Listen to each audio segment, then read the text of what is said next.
Comenzamos el tercer bloque de Alfil TV. Estamos acá sentados con Silvia Quevedo, referente de Barrios de Pie. Silvia, recién estábamos conversando acá detrás de cámara de alguna vía de actuación política a nivel partidario que pensaba tener Barrios de Pie. Vamos a llegar a eso, pero antes que eso, me gustaría preguntarte por... Ayer hubo una movilización muy importante en Córdoba, fue del Polo Obrero, no fue de Barrios de Pie, pero tuvo una bandera que me imagino comparten todos, que es por una Navidad sin hambre. Esa consigna, ¿a quién está dirigida? Yo creo que tenemos que hacer como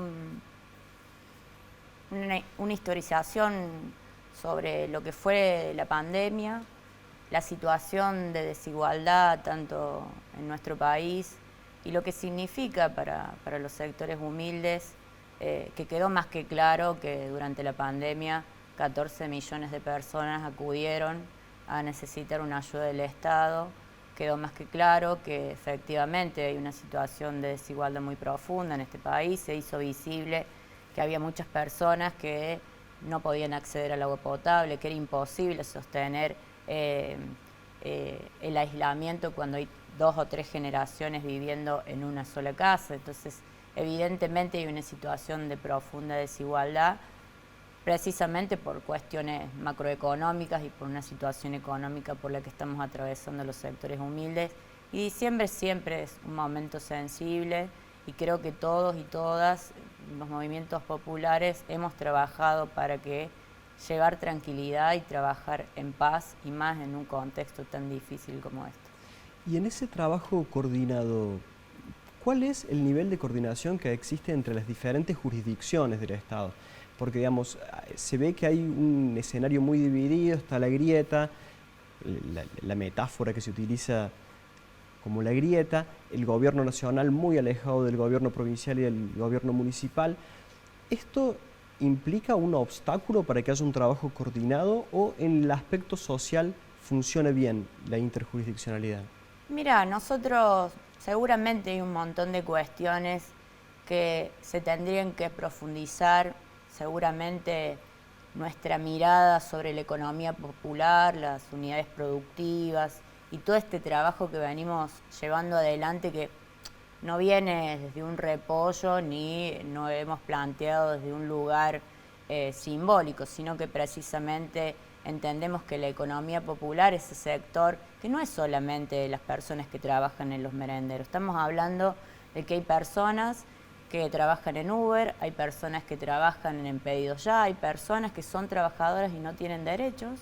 Eso también es la economía popular, y precisamente creo que desde el gobierno provincial, desde la municipalidad y desde el gobierno nacional hemos trabajado durante todo este tiempo, durante la pandemia, post pandemia, porque durante la pandemia fue una situación de crisis sanitaria y crisis económica muy profunda. Si los movimientos sociales y las organizaciones de la sociedad civil no hubieran trabajado como hemos trabajado, la situación hubiera sido peor.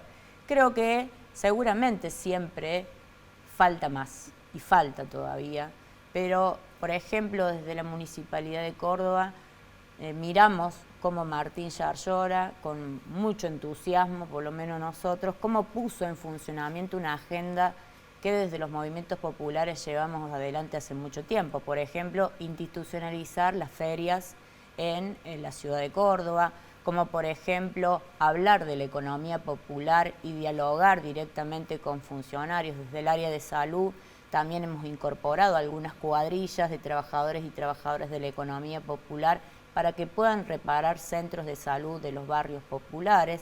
Eso hace también que la comunidad y la sociedad en general pueda entender que este sector tan castigado al cual nosotros pertenecemos está buscando una salida que es una salida con trabajo y con dignidad. Silvia, recién, bueno, hay una consigna muy repetida en cuanto a atribuir un nivel de responsabilidad importante al Estado en todas estas carencias, que es muy comprensible. Ahora, ¿en qué grado se atribuye esa responsabilidad a los diferentes estamentos del Estado, digamos? La macroeconomía generalmente está regulada por el gobierno nacional, alguna incidencia puede tener el gobierno provincial y las cuestiones más domésticas, si se quiere, o cotidianas, son manejadas por el gobierno municipal. La interpelación que ustedes hacen, ¿a quién está centralmente dirigida?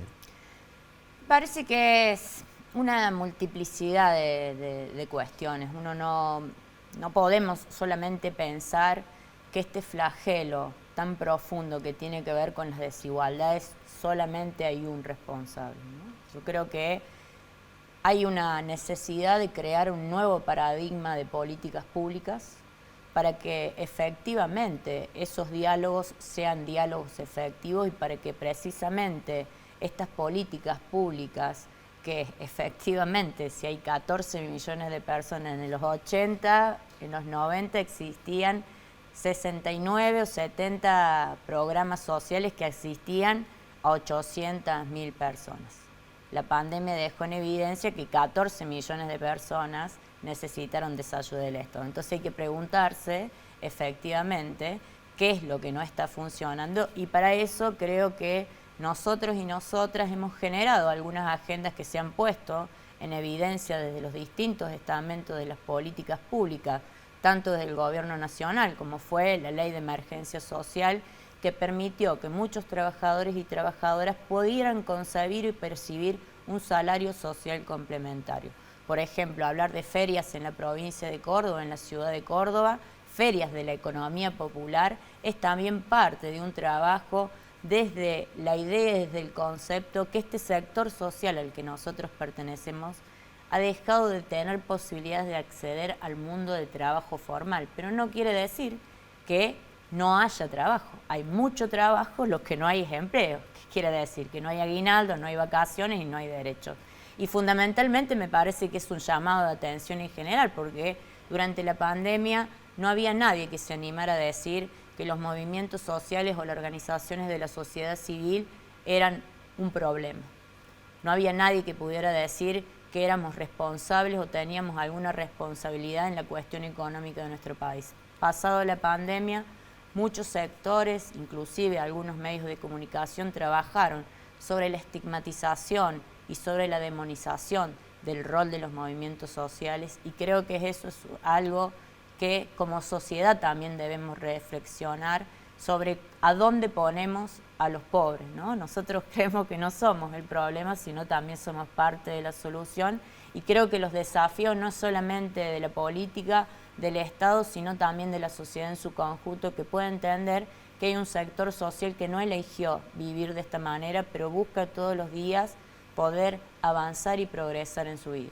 Silvia, es una muletilla muy repetida en casi todos los espacios políticos, esto de transformar los planes sociales en trabajo. ¿Qué hay de realidad detrás de ese discurso? Y creo que cada gestión nos lo ha tomado como un caballito de batalla, precisamente porque hay un sector social una parte muy chica de la sociedad que está insistiendo de que los trabajadores y trabajadoras de la economía popular cobran un plan social o viven del Estado, que nuestras hijas se embarazan para cobrar un plan social. Bueno, precisamente me parece que acá no hay nadie que pueda vivir de un plan social, en primer lugar, y segundo, que acá hay personas que trabajan desde las 6 de la mañana hasta las 12 de la noche con distintas problemáticas. Algunas de nuestras compañeras coordinadoras o vecinas que se han sumado a este trabajo social solidario se convirtieron en psicólogas, en trabajadoras sociales, en nutricionistas. Hicieron una tarea inmensa de acompañar a las escolaridades, de que también había mucha dificultad de que los niños y las niñas pudieran terminar sus estudios, y estas personas ayudaron y colaboraron en ese trabajo tan arduo. Nadie puede pensar que las personas no quieren trabajar. Las mujeres, muchas de estas mujeres vecinas llegan desesperadas buscando que algunos de sus hijos puedan ser parte de algún espacio de cooperativa o unidad productiva. No hay nadie que no quiera trabajar, no hay nadie que no quiera hacer algo para poder vivir dignamente. Yo te pregunto más centralmente por el rol del Estado, digamos, detrás de esta promesa, ¿las medidas que se toman son suficientes o al menos van en la dirección correcta? No alcanzan, porque cuando uno mira estadísticamente si el sector privado o si el empleo formal, porque en realidad también tenemos que hablar cómo el mundo ha cambiado con respecto a algunos puestos de trabajo, el avance de la tecnología, entonces la economía popular es un emergente de esas problemáticas no resueltas. Hay otros tipos de trabajos, hay otras formas de trabajar, y donde precisamente el sector privado no fue el que generó más empleo.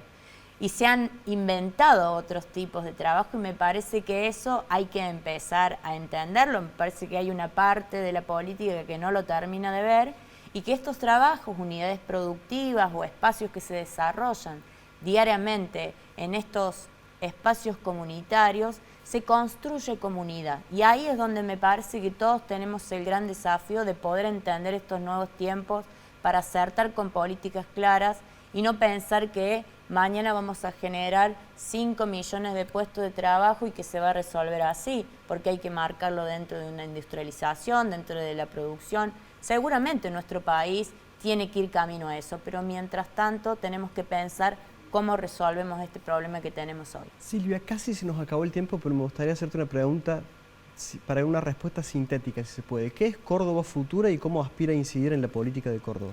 Bueno, Córdoba Futura es un espacio que están haciendo. Barrios de Pie ha comenzado a dar un gran desafío. Nuestro movimiento ha decidido ser parte de donde se toman las decisiones, porque creemos que también es fundamental que los movimientos sociales empecemos a discutir nuestra agenda, profundizar seguramente dentro del proyecto político que acompaña a Martín Yarlora.